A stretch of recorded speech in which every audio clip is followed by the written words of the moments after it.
Hi, my name is Jewel Chennai Damnesa, and welcome to the screenshot. Today we're going to be debating on a topic called patriotism. And if you know, patriotism is a very important word in our country. It has been examined before in different levels of education. And before we start, it is important that I clarify that none of us, neither I nor my fellow interlocutors, represent any organization in the country or outside the country or any political party or any branch of the government. The views that we're going to say are entirely our own, and they are necessary for us to have a friendly debate about something that is so pertinent in our country. So before I go forward, my fellow interlocutors are going to introduce themselves. Hi everyone, my name is Nomathemba Mpofu, a young people's health and well-being advocate. Hello everyone, my name is Lindani Ngube. I'm a mental health advocate, the founder of Mind Matters Africa Initiative. I'm a second year political science student. So to start with, I'm going to start with a brief background and define patriotism in a way that is acceptable in different fields of study and in a manner that anyone can understand. So loosely defined, we can think of patriotism as love for one's country that inspires one to support its growth and success, its interests, so to say. So what really is love? Let's even define this love. So love can be defined as an affectionate feeling that inspires one to care for, to love, to support, and work towards the benefit of the object of love in this debate, which is the country. So now, what is the country? The country can be defined in two senses to make our debate a little bit easier.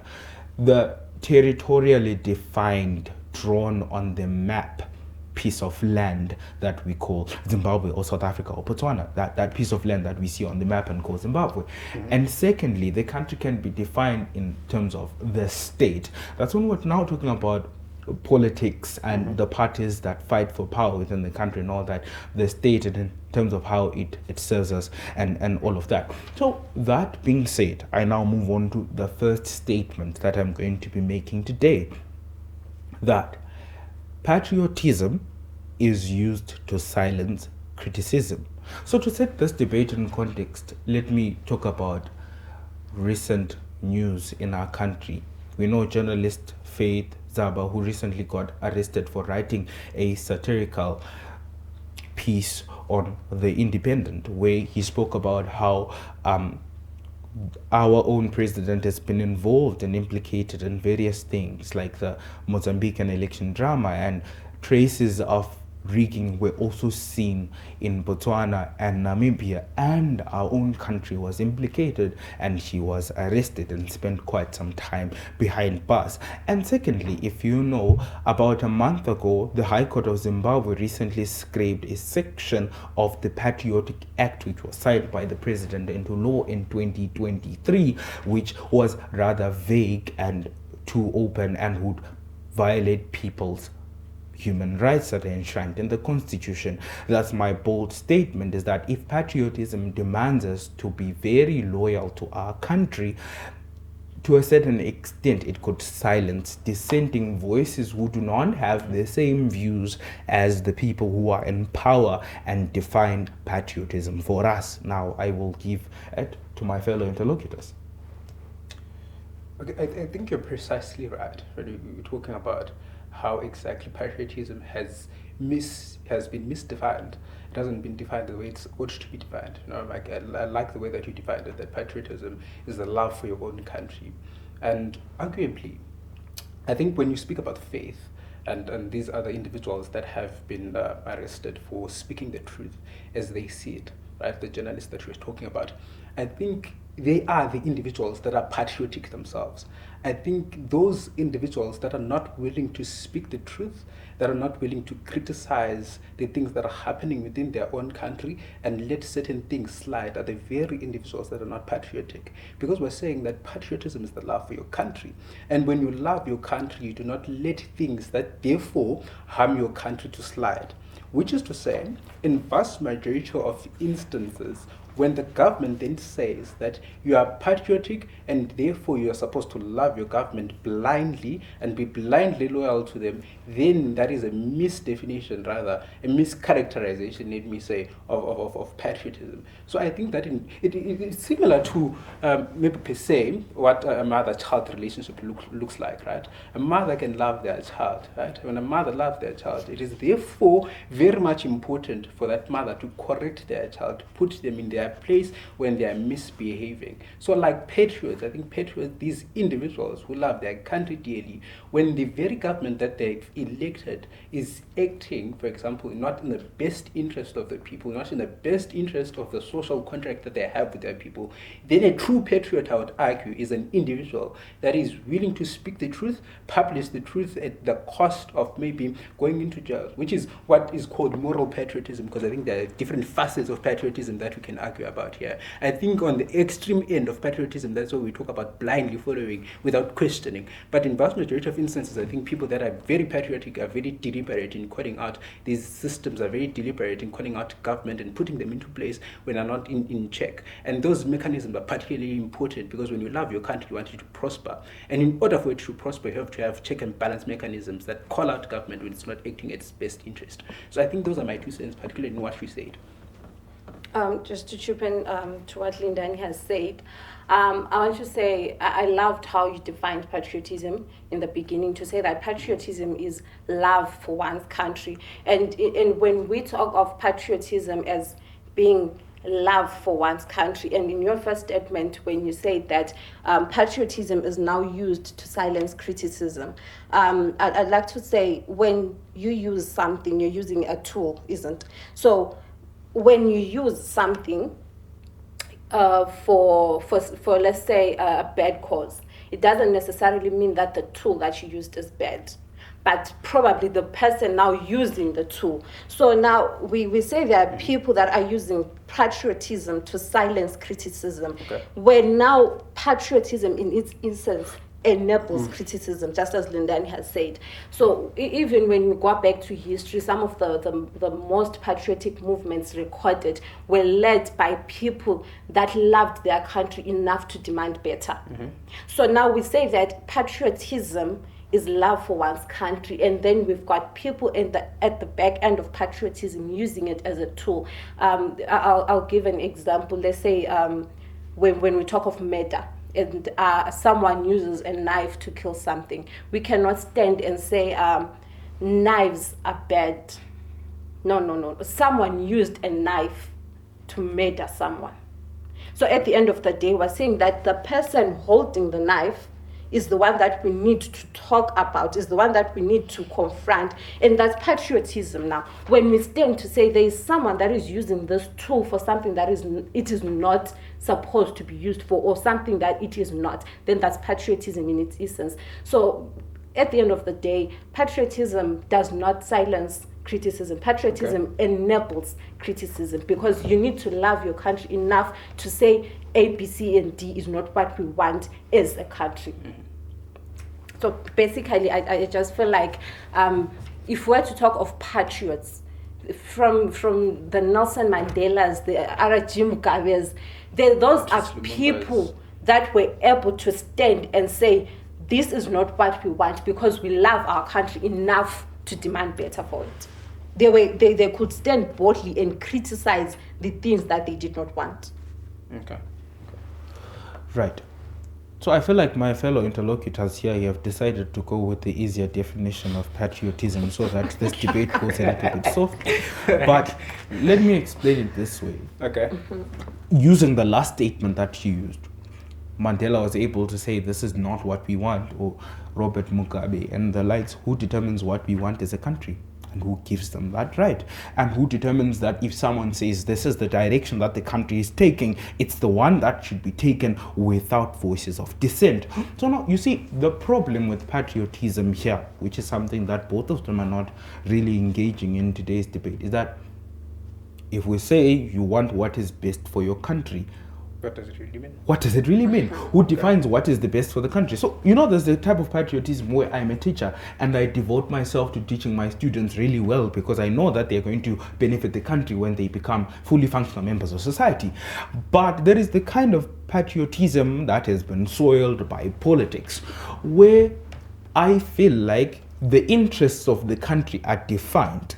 The sovereignty of the country rests within houses of power like the government. So in the context where things like the best interests of the country is defined, voices of dissent do not thrive, because even patriotism itself becomes a defined, fixed phenomenon. And it's something that I want the both of you to engage. Like, it's really nice to talk about patriotism in the sense of love your country, work hard for your country. It's like that. But we know that patriotism is not as simplistic as that in the practical world that we observe every single day. That is why journalists who speak out are called unpatriotic, and they leave the country like Hopo Chunono.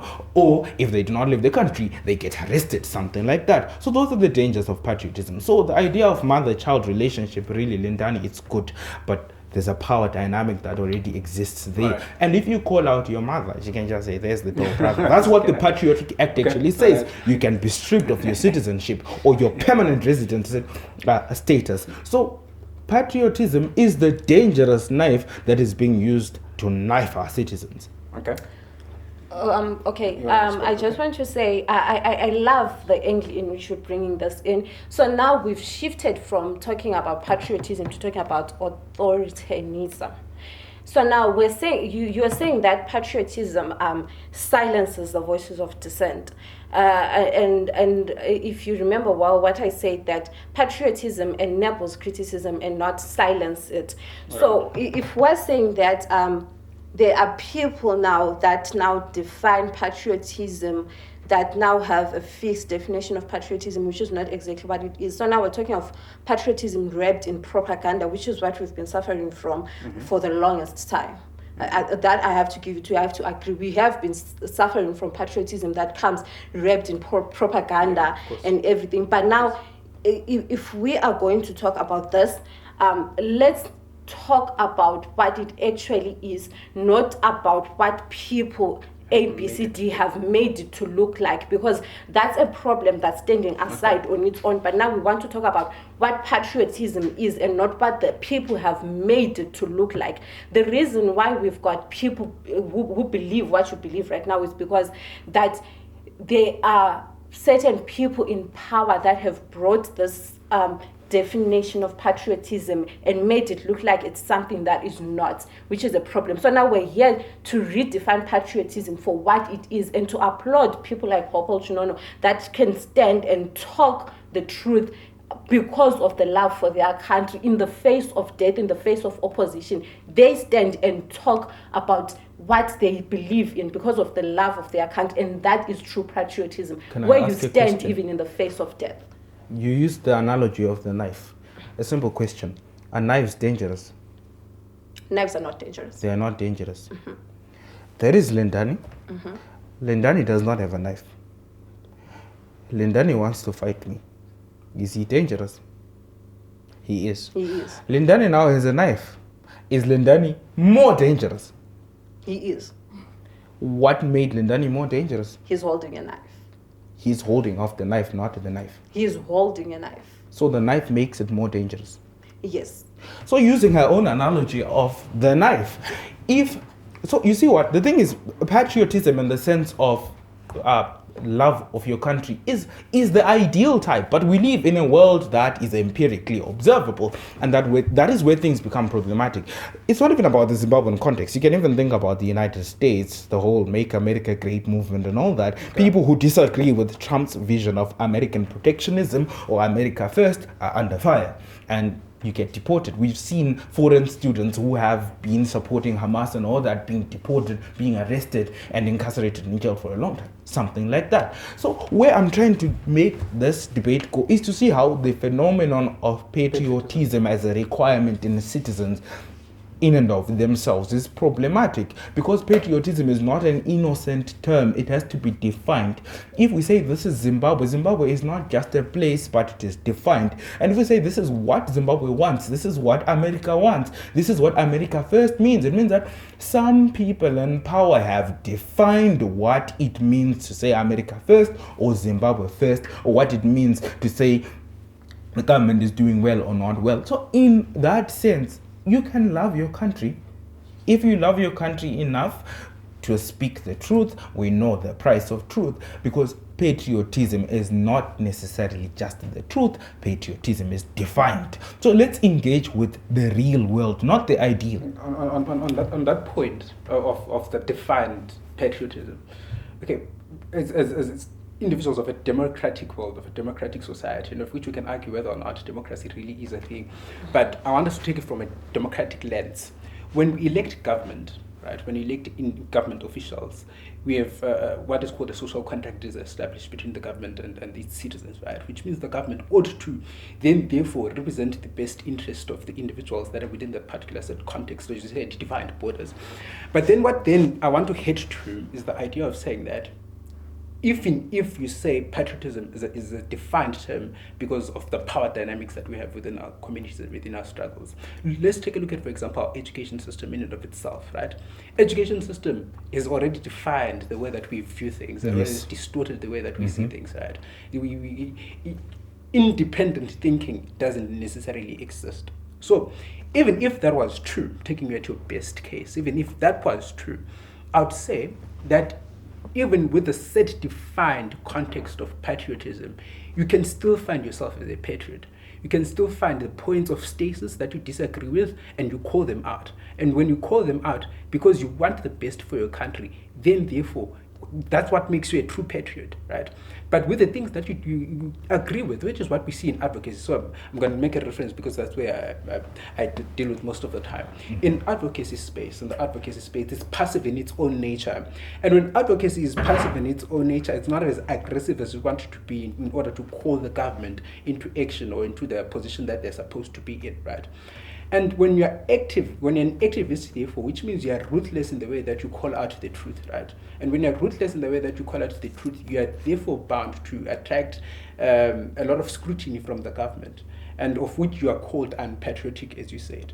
But all I'm saying is, even if without a defined set of what patriotism is, you can still be a patriot by finding a point of stasis of disagreement with the government. You call it out, even at the face, as she said, of death, even at the face of for example, being jailed. For example, the Hopel laws that we were talking about, fleeing away from the country. That's what a true patriot is. And if we just narrow down the conversation to what a predefined set of patriotism is, and what the power have defined patriotism according to their propaganda, then it becomes a problem, because now we're not debating patriotism at its holistic nature.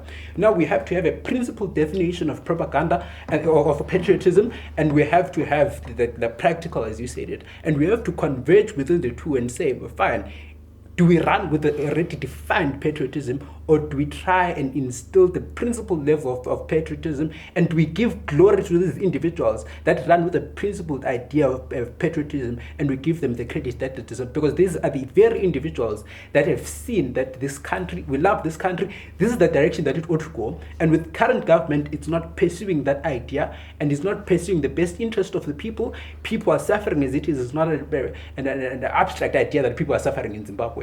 And by virtue of people suffering in Zimbabwe, people ought to acknowledge that being patriotic is calling out the government and calling out the propaganda in patriotism, and being able to stand with what exactly you know is the best for the country. So I think we have to converge the two words and not argue on a predefined idea of patriotism, but converge the two and see where is the best idea of patriotism, where does it prevail, and does it yield a better country at the end of the day. So now the debate ought to be, if you love your country, can you not be constructive, for example, civic engagement with the government?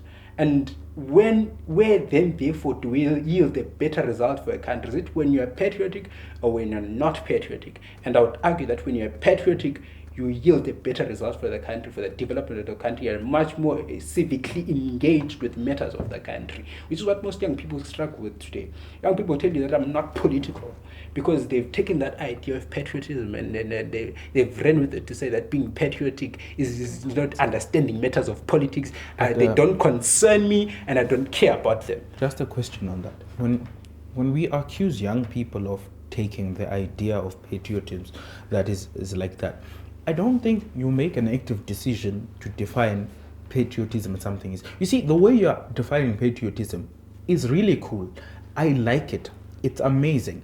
But it's not fair when it comes to the reality on the ground in terms of what patriotism has been defined like, in the sense of patriotism could be defined as party loyalism. You see, Lendani, you can say on your own level of the individual, you can work hard for your country, you can speak out and all that. But we know how that is not usually very successful, and it easily gets you punished by those in power. So what I've been asking you to engage, like, there is the debate you are passing by. What I'm trying to say is, let's think of patriotism in the sense of wherever you're going to be in society, even if you are in the CITE Youth Network, the spirit of the organization is going to be defined by someone. Okay. You can have deliberative engagements where you talk, but the spirit, the intention has already been predefined by someone. And the similar thing, if you really want to bring change in Zimbabwe, there are pathways, of course. I've become disavowed with party politics because whether you're in the opposition or you are in the main party, the ruling party, someone is defining these things for you. In the same way, when we talk about Zimbabwe and the best interests of Zimbabwe, they've already been defined. You could have an idea. I heard that Zimbabwe is going to be a middle economy by 2030, in 3 years, but like really, Not practical, it might be practical, but like I want to speak out about that. I want to say, I'm seeing that my country is headed towards the best intentions and the best interests of the country, but there are some elements that need to be weeded out politically that will make this goal unachievable. And if you do speak out in the true essence of patriotism, I'm very patriotic, I'm truthfully patriotic, I agree with you, but I'm saying there is this other side of patriotism where it is already defined. Someone has told us that for you to be patriotic, I'm not going to mention anyone, but like you have to have something that indicates that you're patriotic. It's either you're going to wear a scarf, or you're going to wear yellow, or you're going to go to a rally, or something like that. You see that kind of. So I'm not saying this is your claim, this is your view. I get the view that the both of you have, but I'm saying perhaps as a country we have a crisis when it comes to the definition of things like patriotism. So just a question on that. So what is your resolution? So are you saying that you cannot criticize your country if you are patriotic in a defined sense? I get it. But in its truest form, yes. Therefore, what do you say about patriotism and criticism? Assuming it's a functional economy, functional country that has excluding all the predefined ideals that we've spoken about. In the best case scenario, I could agree with you, but unfortunately we do not live in the best case scenario. So in the next half of the debate, we're going to have an extra set of interlocutors. We're going to be delving into the depths of how this patriotism drug is being used to keep the impoverished, and how it is being, in a sense, as a drug, it is probably stifling the growth of our country. But thank you to my fellow interlocutors. It was fun. But yeah. Right, you got your parent, you're asking maybe for school fees money, an example. You go there with screaming and everything. Do you think your parent will take you serious? And like when you go to your parent and be like, Daddy, can I have money for this? The government is not my daddy. It's not. But They're your elected, they have a moral responsibility to ensure that my needs are taken care of.